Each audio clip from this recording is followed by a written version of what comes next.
lihat kedudukan kita dalam Tuhan sebagai imam-imam yang berkerajaan, yang memiliki kuasa, yang memerintah. Kita menguasai keadaan-keadaan melalui doa kita. Kita memerintahkan roh jahat tunduk dalam nama Yesus melalui doa kita. Anak Tuhan adalah anak Tuhan yang berkuasa. Tiap-tiap anak-anak Tuhan telah diberikan Tuhan kuasa. Oleh sebab itu biar saudara mengetahuinya dengan pasti bahwa saudara telah memiliki kuasa tersebut yang diberikan Tuhan bagi saudara, dan saudara memakainya dan berdiri sebagai anak Tuhan. Maka kuasa dosa akan ditindas, saudaraku. Kuasa si jahat akan dikalahkan. Memandangkan pada Efesus pasal 1 ayat 17. Dan meminta kepada Allah Tuhan kita Yesus Kristus, yaitu Bapa yang mulia itu, supaya yang memberikan kepadamu roh hikmat dan wahyu untuk mengenal Dia dengan benar, dan supaya Ia menjadikan mata hatimu terang, agar kamu mengerti pengharapan apakah yang terkandung dalam panggilannya, betapa kayanya kemuliaan bahagia yang ditentukannya bagi orang-orang kudus, dan betapa hebat kuasanya bagi kita yang percaya, sesuai dengan kekuatan kuasanya, dan seterusnya. Nanti kita sambung. Yang pertama kali doa Paulus kepada sidang Efesus, yaitu supaya mereka beroleh roh hikmat dan roh wahyu daripada Tuhan untuk mengenal Yesus dengan benar. Untuk mengenal Yesus dengan benar. Apakah kita sudah mengenal Yesus dengan sesungguh-sungguhnya?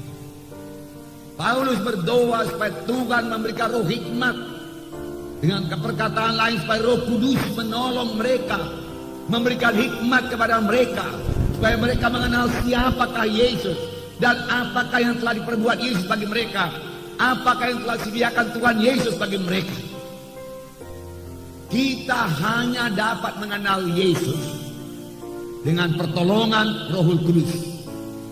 Akal pikiran manusia ini sangat terbatas, panca indera manusia sangat terbatas. Hanya perkara-perkara rohani, apalagi perkara-perkara mengenai Yesus yang adalah Tuhan adanya. Percayakah saudara Yesus itu Tuhan? Inilah kunci, saudara. Tuhan Yesus adalah Tuhan yang hidup. Oleh sebab itu perlu pertolongan Rohul Kudus yang memberikan kepada kita wahyu, yang memberikan kepada kita pengertian, hikmat.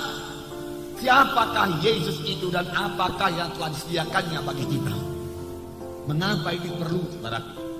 Sebab seberapa dalam pengertian kita tentang Tuhan Yesus, sebegitulah berkat yang bisa kita terima dari Tuhan Yesus.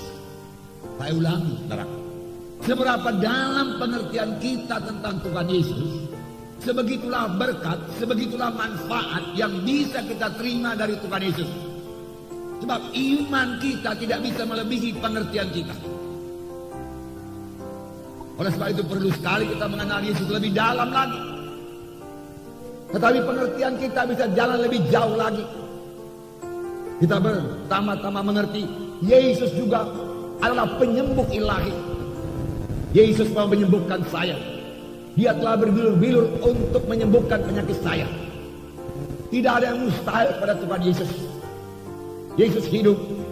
Bilur-bilurnya masih berkuasa sekarang ini. Firman Tuhan juga berkata, oleh bilur-bilurnya kamu sudah sembuh.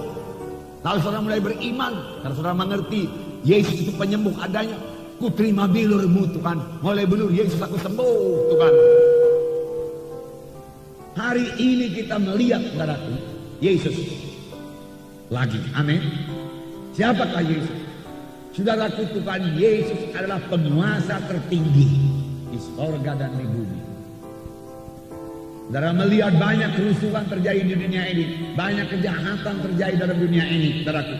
Setan gentayangan di dunia ini, saudaraku. Kejahatan merajalela di dunia ini. Tapi satu hal yang pasti, saudaraku, Tuhan Yesus masih di atas takhta dan Tuhan Yesus tetap memegang kendali. Bukan setan yang memegang kendali, Tuhan Yesus memegang kendali. Termasuk Tuhan Yesus memegang kendali atas Indonesia ini, saudaraku. Dia yang berkuasa. Nah, Efesus pasal 1, ya. ayat 20. Kita sambung ayat yang tadi. Yang dikerjakannya dalam Kristus dengan membangkitkan dia dari antara orang mati dan mendudukkan dia di sebelah kanannya di sorga. Jauh lebih tinggi dari segala pemerintah dan penguasa dan kekuasaan dan kerajaan dan tiap-tiap nama yang dapat disebut. Bukan hanya di dunia ini saja, melainkan juga di dunia yang akan datang. Amin. Yesus dalam hati saudara, amin. Ada Roh Kudus dalam hati saudara, amin. Nah itulah yang memberikan pengertian kepada saudara, membawa kehidupan kepada saudara, membawa perubahan ajaib dalam hidup saudara, amin. Yesus yang di dalam saudara itu, Roh Kudus yang di dalam saudara itu sama saja. Amin saudara. Saudara memiliki Roh Kudus dalam hati saudara, puji Tuhan. Dan di mana ada Roh Kudus itu ada kebebasan. Oleh sebab itu tidaklah selayaknya ada anak Tuhan yang terikat. Mengapa anak Tuhan ada yang terikat? Karena dia memang membiarkan ikatan itu di situ. Boleh jadi dia masih suka sedikit-sedikit. Tetapi sepanjang dia mau bertindak dalam nama Yesus dan berkata dengan tegas, aku tolak engkau semua ikatan-ikatan dalam diriku. Tuhan ini sudah memerdekakan aku. Aku merdeka sekarang, aku bebas sekarang. Sama sebagaimana orang Israel di Mesir bebas daripada perbudakan. Sekarang aku juga bebas daripada perbudakan dosa. Bebas daripada perbudakan penyakit. Bebas daripada perbudakan kemiskinan. Bebas daripada perbudakan kebodohan akan perkara rohani. Tuhan memberikan pemikiran yang baru kepadaku.